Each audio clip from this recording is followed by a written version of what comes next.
بسم اللہ الرحمن الرحیم۔ انسانیت کی صبح صادق اور رسول اللہ صلی اللہ علیہ وسلم کی بعثت مبارک۔ آپ صلی اللہ علیہ وسلم کی بعثت کا زمانہ جیسے جیسے قریب ہوتا گیا، آپ کے مزاج میں خلوت کے اندر رہنے کی عادت بڑھتی چلی گئی، یعنی تنہائی آپ پسند کرتے تھے اور زیادہ تر وقت اپنا تنہائی ہی میں گزارنا آپ کو پسند تھا۔ اکثر پانی اور ستو لے کر شہر سے کئی کوس دور ایک سنسان علاقے میں، جہاں حرا نامی پہاڑ تھا،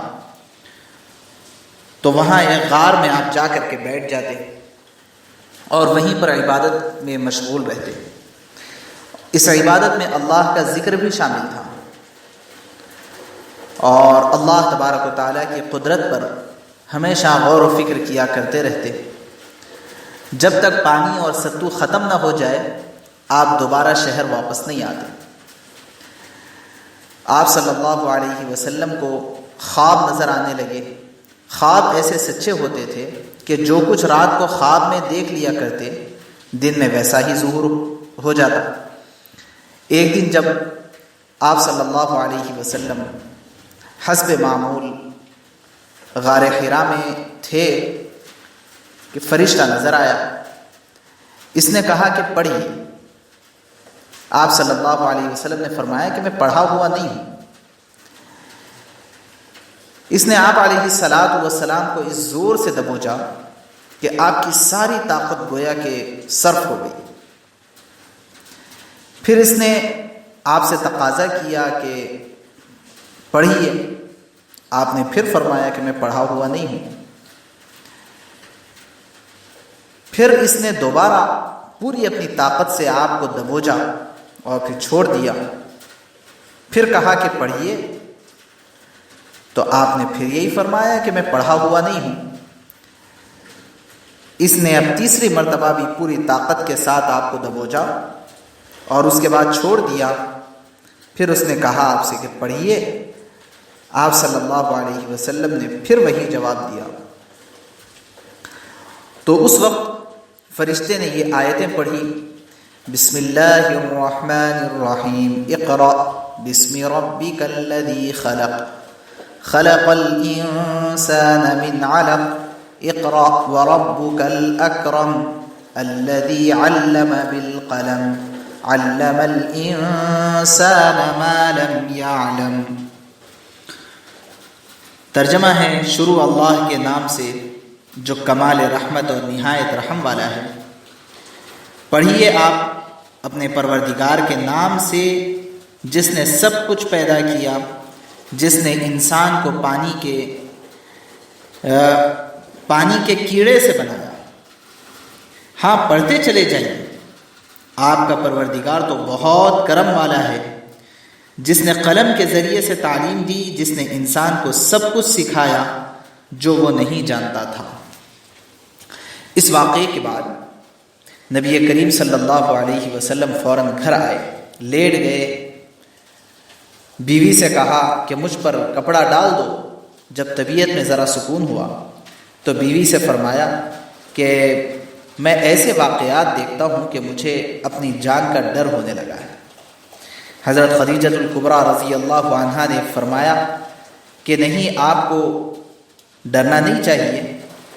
میرا تو خیال یہ ہے کہ آپ رشتہ داروں پر شفقت فرماتے ہیں، سچ بولتے ہیں، غریبوں، یتیموں، بے کسوں کی دستگیری کرتے ہیں، مہمان نوازی آپ کا شعار ہے، مصیبت زدوں سے ہمدردی آپ کیا کرتے ہیں۔ خدا آپ کو کبھی غمگین نہیں فرمائے گا۔ آپ نے اپنے ان خیالات کا اظہار فرمایا۔ اب حضرت خدیجہ الکبریٰ رضی اللہ عنہ کو خود بھی اپنے اطمینان قلب کی ضرورت تھی، اس لیے انہوں نے نبی کریم صلی اللہ علیہ وسلم کو ساتھ لے کر اپنے رشتے کے چچیرے بھائی ورقہ بن نوفل کے پاس وہ گئیں، جو عبرانی زبان جانتے تھے اور توریت و انجیل کے ماہر تھے۔ حضرت خدیجہ رضی اللہ عنہا کی درخواست پر نبی کریم صلی اللہ علیہ وسلم نے ورقہ بن نوفل کے سامنے حضرت جبرائیل علیہ السلام کے آنے اور بات کرنے کا واقعہ بیان کیا۔ ورقہ جھٹ سے بول اٹھے، یہی وہ ناموس ہے جو حضرت موسیٰ علیہ السلام پر اترا تھا، کاش میں جوان ہوتا، کاش میں اس وقت تک زندہ رہتا جب قوم آپ کو نکال دے گی۔ رسول اللہ صلی اللہ علیہ وسلم نے پوچھا، کیا قوم مجھ کو نکال دے گی؟ ورقہ بولے، ہاں، اس دنیا میں جس کسی نے ایسی تعلیم پیش کی جس سے شروع میں عداوت ہی ہوتی رہی، کاش میں ہجرت تک زندہ رہوں اور حضور کی نمایاں خدمت کر سکوں۔ ایک دن روح الامین نبی کریم صلی اللہ علیہ وسلم کو پہاڑ کے دامن میں لائے، آپ صلی اللہ علیہ وسلم کے سامنے خود وضو کیا اور حضرت صلی اللہ علیہ وسلم نے بھی وضو کیا، پھر دونوں نے مل کر نماز پڑھی۔ روح الامین حضرت جبرائیل علیہ السلام نے نماز پڑھائی۔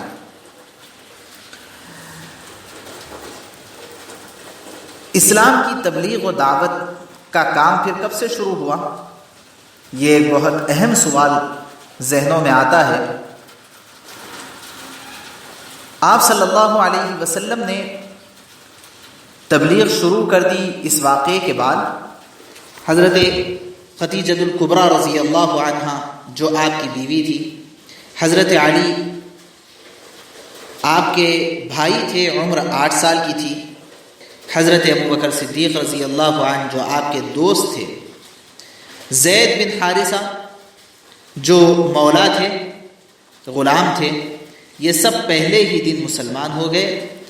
ان اشخاص کا ایمان لانا جو حضرت صلی اللہ علیہ وسلم کی 40 سالہ ذرا سی حرکات و سکنات سے واقف تھے، نبی کریم صلی اللہ علیہ وسلم کی اعلیٰ صداقت اور راست بازی کی روشن دلیل ہے۔ حضرت بلال، عمر بن عبسہ، خالد بن سعد بن عاص بھی چند روز کے بعد ہی مسلمان ہو گئے۔ حضرت ابوبکر صدیق رضی اللہ عنہ بڑے مالدار تھے، تجارت کرتے تھے۔ مکے میں ان کی دکان کپڑے کی تھی، لوگوں سے ان کا بہت میل ملاپ تھا۔ ان کی تبلیغ سے حضرت عثمان غنی، حضرت زبیر، عبد الرحمن ابن عوف، طلحہ، سعد بن ابی وقاص، یہ سب کے سب مسلمان ہوئے۔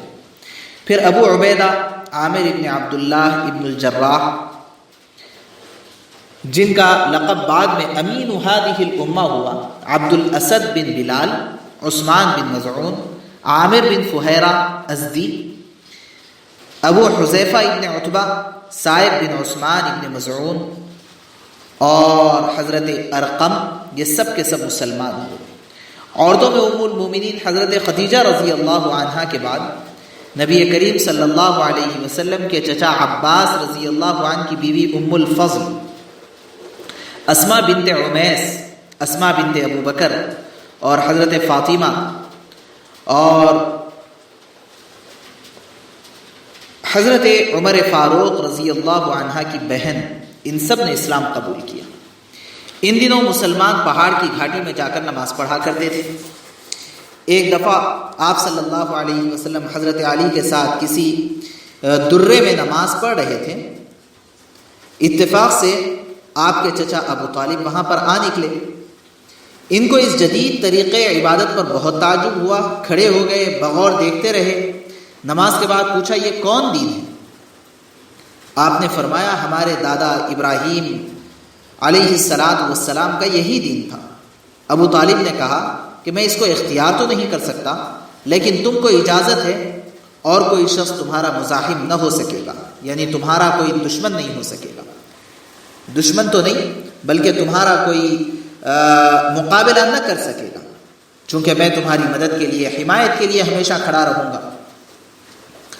3 برس تک آپ صلی اللہ علیہ وسلم نے نہایت رازداری کے ساتھ یہ تبلیغ کے فرض کو ادا کیا لیکن اب آفتاب رسالت بلند ہو چکا تھا، صاف حکم آیا، فاصدع بما تؤمر، تم کو جو حکم دیا گیا ہے صاف صاف اس کو کہہ دو۔ اس کے علاوہ یہ بھی حکم اتر گیا اللہ کی جانب سے، وَأَنذِرْ عَشِيرَتَكَ الْأَقْرَبِينَ، اپنے نزدیک کے خاندان والوں کو اللہ سے ڈراؤ۔ چنانچہ ایک روز آپ صلی اللہ علیہ وسلم نے حضرت علی رضی اللہ عنہ سے فرمایا کہ دعوت کا سامان کرو۔ یہ در حقیقت تبلیغ اسلام کا پہلا موقع تھا۔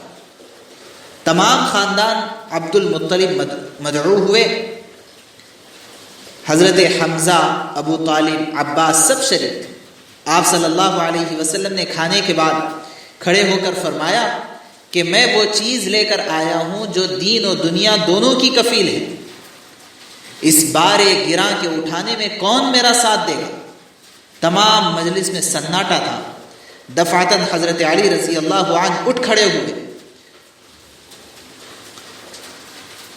اور کہنے لگے، گو مجھ کو آشوب چشم ہے، گو میری ٹانگیں پتلی ہیں، اگرچہ کہ میں سب سے نوعمر ہوں، چھوٹا ہوں، تب بھی میں آپ کا ساتھ دوں گا۔ قریش کے لیے یہ ایک حیرت انگیز منظر تھا کہ دو شخص جن میں ایک 13 سال کا نوجوان ہے دنیا کی قسمت کا فیصلہ کر رہے ہیں۔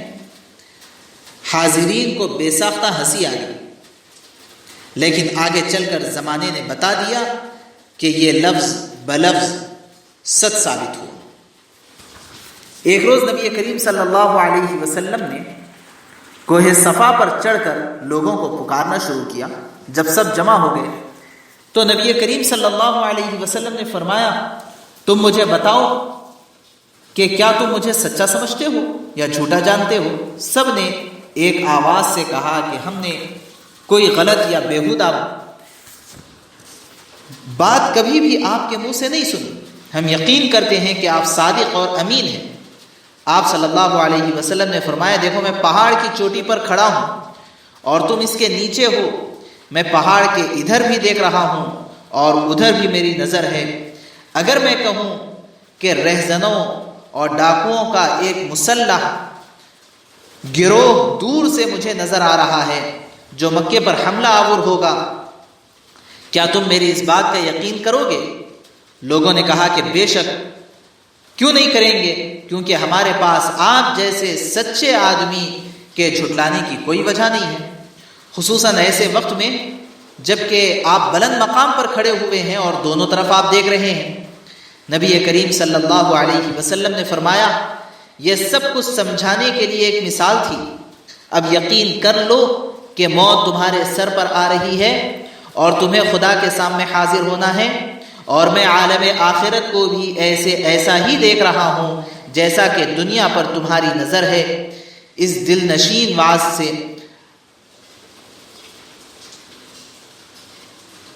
آپ صلی اللہ علیہ وسلم کا مطلب یہ تھا کہ نبوت کے لیے ایک مثال پیش کریں کہ کس طرح ایک شخص عالم آخرت کو دیکھ سکتا ہے، جبکہ ہزاروں اشخاص عالم آخرت کو نہیں دیکھ سکتے ہیں۔ یہ اسباب ہمارے لیے سب سے پہلے یہ سبق پیش کرتے ہیں کہ ہمیں اپنے اخلاق و کردار کو اتنا بلند بنانے کی ضرورت ہے اور اسے اتنا اعلیٰ کرنے کی ضرورت ہے کہ اگر ہم لوگوں کے سامنے کبھی دین کی دعوت پیش کر دیں تو لوگ ہماری بات کو آسانی سے جھٹلا نہ سکیں۔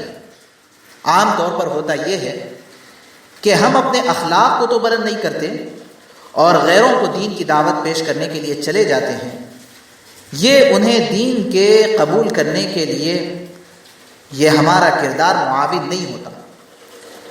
رسول اللہ صلی اللہ علیہ وسلم کا اصلاً اسوہ یہ ہے کہ آپ نے سب سے پہلے غیروں کو اس قدر اپنے اخلاق سے متاثر کیا تھا کہ جب آپ نے ان کو دعوت پیش کرنا چاہی تو وہ آپ صلی اللہ علیہ وسلم کی بات کو جھٹلانے کی اپنے اندر سکت نہیں رکھتے تھے۔